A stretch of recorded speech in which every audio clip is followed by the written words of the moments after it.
Now, Connor, you've played sports your whole life, same as me. And something that everyone's been talking about the last 2 days, and what happened in that Sunday night football game with the Eagles and the Washington football team, and what appeared to be an absolute blatant let's lose this game on the part of the Eagles. And so let me start with this. Growing up playing sports, you were told to give everything you have. Give everything you got, never give up. You play until you hear the whistle. You give your best 90 and run out that ground ball down the first baseline. Make a play, get up and move on to the next play. Those are the fundamental principles of playing sports as a kid. You work hard, give your all no matter what the scoreboard says. That's always been a thing, and it still is today. In youth sports, it's the same principles, but it's mixed more with the phrase, it's not all about winning and losing. How many times did you hear that from your parents or a coach after a loss and you're crying and pouting? I would go Mhm. hours. No one could talk to me after I lost a game when I was a kid. And it's a good lesson. I mean, it's the idea that winning isn't everything. You can still learn and grow from losing. Things that still hold true, and not just sports, but in a lot of things. As you get older, that narrative shifts a little bit. Sure, the principles stay the same, but it becomes more about winning. You play to win the game. That's it. I didn't spend hours in the summer heat running, bringing the agility ladder out, and training myself to be a quarterback for no reason when I was 16 years old. I wanted to win. I had to shed a lot of weight. I was a lineman my whole life and focus on an entirely different position because our team desperately needed a quarterback for the next 2 years. I didn't get up for 5 a.m. workouts at the gym several days a week to put up over 500 shots in between classes for no reason. Our basketball team was one of the best teams in New York State for years. We had a goal in mind. We had a standard of winning. And that hard work led to an eventual state title a couple years later. And that was everyone in the culture that was built that won a title for our little hometown. That's the work of high school kids.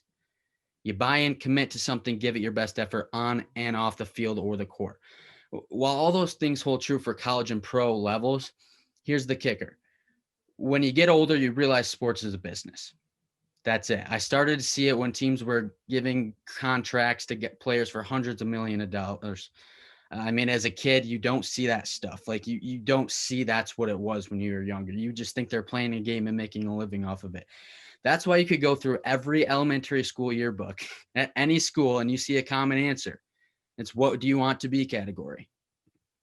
I want to be a professional sports player. I was the same way. I think fifth grade, I said, I want to be a professional baseball player. Then we find out it's just for a lot of kids, it's not realistic. So, yes, sports is a business. It's the largest business in the world. The NFL is the biggest commodity in America. It's ignorant to think NFL is not ran as a business. But there are still some basic principles of sport that should hold true as they do for youth and high school sports. You play hard, you play clean, have pride, and have respect for the game. That's the big one.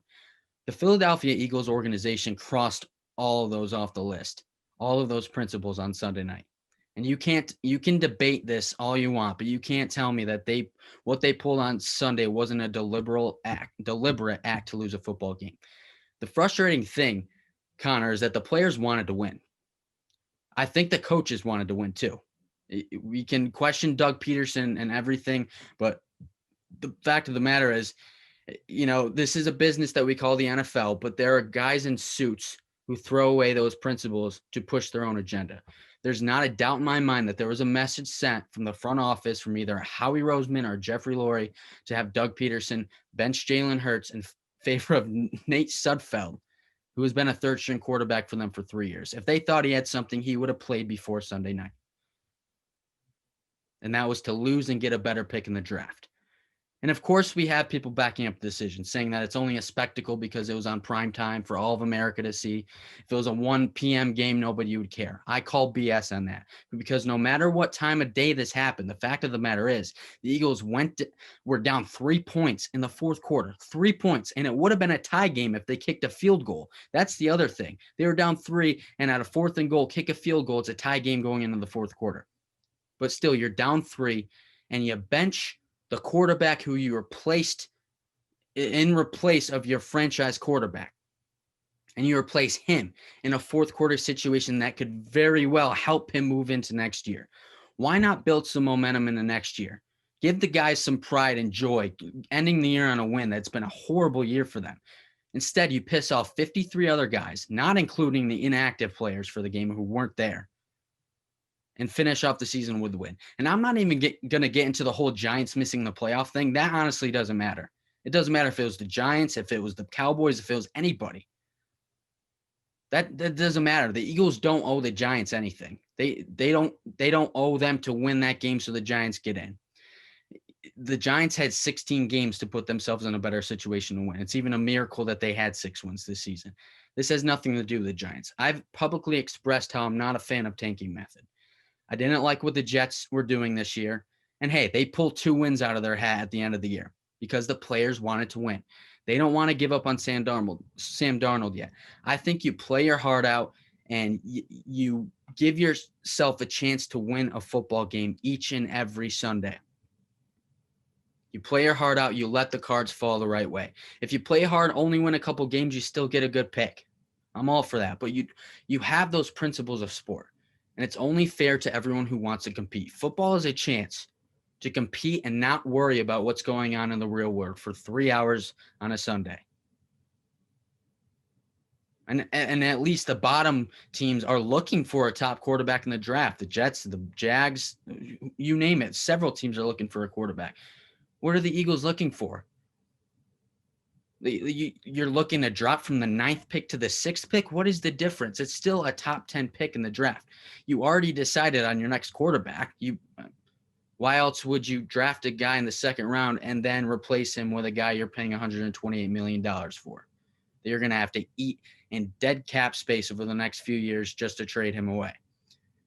You gave up your franchise quarterback in a crazy year with a depleted roster for Jalen Hurts, and then you bench him for no reason in a fourth quarter of a game that you could have won to finish your season, and you do it to blatantly lose a football game. To me, the Eagles organization have completely and utterly disrespected the game of football in a year where every player and their families had to sacrifice so much just to get the season played.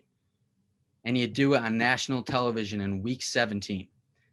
If the Eagles so badly were willing to lose that game and piss all their players and fans off, you better hope that 6th pick in the NFL draft is worlds better than what you would have had at number 9. And that's it.